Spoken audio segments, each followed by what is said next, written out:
네 옆엔 아무도 있을 수 없어.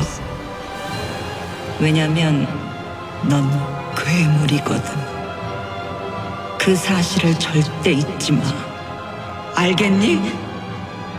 네, 엄마.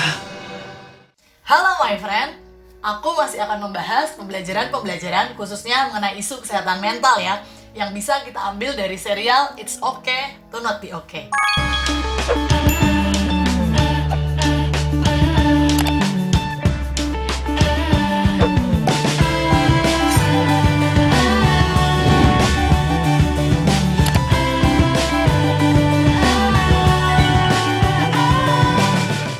Di video sebelumnya, aku sudah membahas dari tokoh yang wanita atau Ko Mun Young.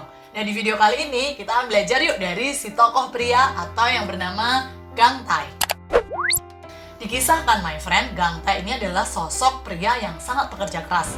Dia sangat totalitas dalam mengerjakan apapun yang dia lakukan, bahkan prestasinya tergolong cukup baik. Tapi anehnya my friend, di setiap pekerjaannya ia tidak pernah bertahan lama. Bahkan ia tergolong sangat cepat untuk berpindah-pindah, bahkan juga berpindah kota. Aneh ya, ada apa sih sebenarnya yang dialami oleh Gang Tae? Ternyata my friend, Gang Tae ini memiliki pengalaman traumatik di masa kecilnya. Ibunya terbunuh tanpa penyebab yang jelas dan tidak diketahui siapa pembunuhnya. Di samping itu, ia juga memiliki seorang kakak laki-laki yang mengalami keterbelakangan mental. Hal ini membuat Gang Tae semenjak usia kecil, ia harus selalu menjaga kakaknya. Semenjak kecil, ia harus selalu mengalah pada kakaknya. Ibunya selalu menuntut dan menekankan pada Gang Tae, bahkan untuk mengorbankan kesenangannya pribadi demi membuat kakaknya bahagia. Ibunya pun bisa digolongkan kurang memperhatikan dan mengasihi Gang Tae, karena ibunya sangat fokus pada kakaknya ini. Ternyata hal ini juga membuat Gang Tae merasa terluka, bahkan hingga dewasa, ia cenderung menjadi pribadi yang tidak pernah memikirkan dirinya sendiri. Selalu tersenyum, pura-pura bahagia, padahal tidak di dalam hatinya. Peristiwa traumatik yang ia alami di masa kecil, yaitu terbunuhnya sang ibu, juga membuat ia selalu lari dari masalahnya. Lari dari kenyataan hidupnya, lari dari setiap ketakutan yang ia hadapi. Ia selalu menjadikan kakaknya sebagai tameng dari ketakutannya, dengan alasan ingin melindungi sang kakak. Padahal nyatanya, dia sendirilah yang selalu lari dan mengalami ketakutan itu. Apakah kamu mengalami juga seperti yang dialami oleh Gang Tae? Apakah kamu justru sangat mirip dengan tokoh Gang Tae ini? Selalu lari dari masalahmu, selalu melampiaskannya dengan bekerja sangat keras, atau lupa untuk memikirkan kesenanganmu sendiri, selalu berdalih yang penting keluargaku bahagia, tapi jangan-jangan kamunya sendiri tidak pernah bahagia. Jika itu kamu, yang pertama, cintailah dirimu sendiri. Ya, kamu harus memikirkan kebahagiaan orang lain, tapi kebahagiaanmu itu juga sangat penting loh. Berhentilah untuk terus mengorbankan dirimu sendiri. Kamu pun juga berhak bahagia. Tidak harus selalu menderita demi kebahagiaan orang lain. Karena nyatanya, ketika kamu bahagia, justru dari situlah cintamu bisa terpancar dan kamu bisa berbagi kebahagiaan itu untuk orang-orang di sekelilingmu.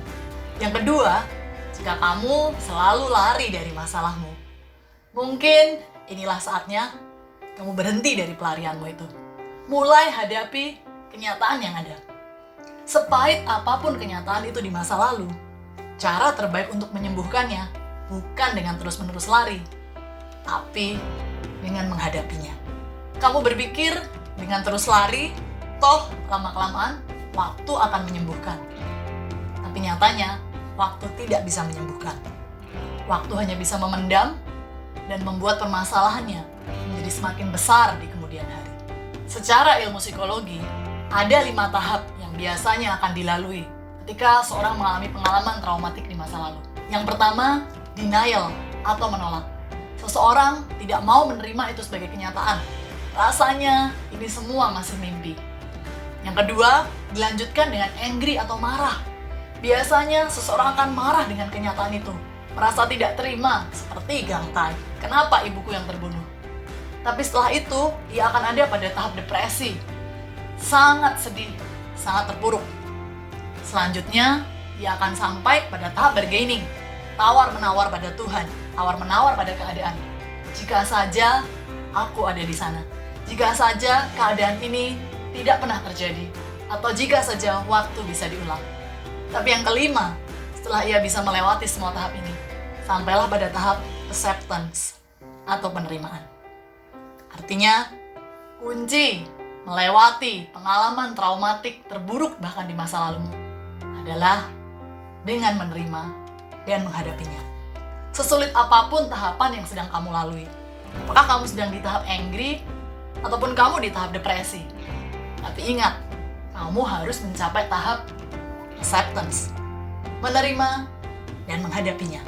Pelarian sekecil apapun, seperti yang dilakukan oleh Gang Tai, baik dengan terus berpindah pekerjaan atau bahkan melampiaskan dengan bekerja terlalu keras, itu tidak akan pernah menyembuhkan lukamu. Yang perlu kamu lakukan hari ini, berhentilah dari pelarianmu.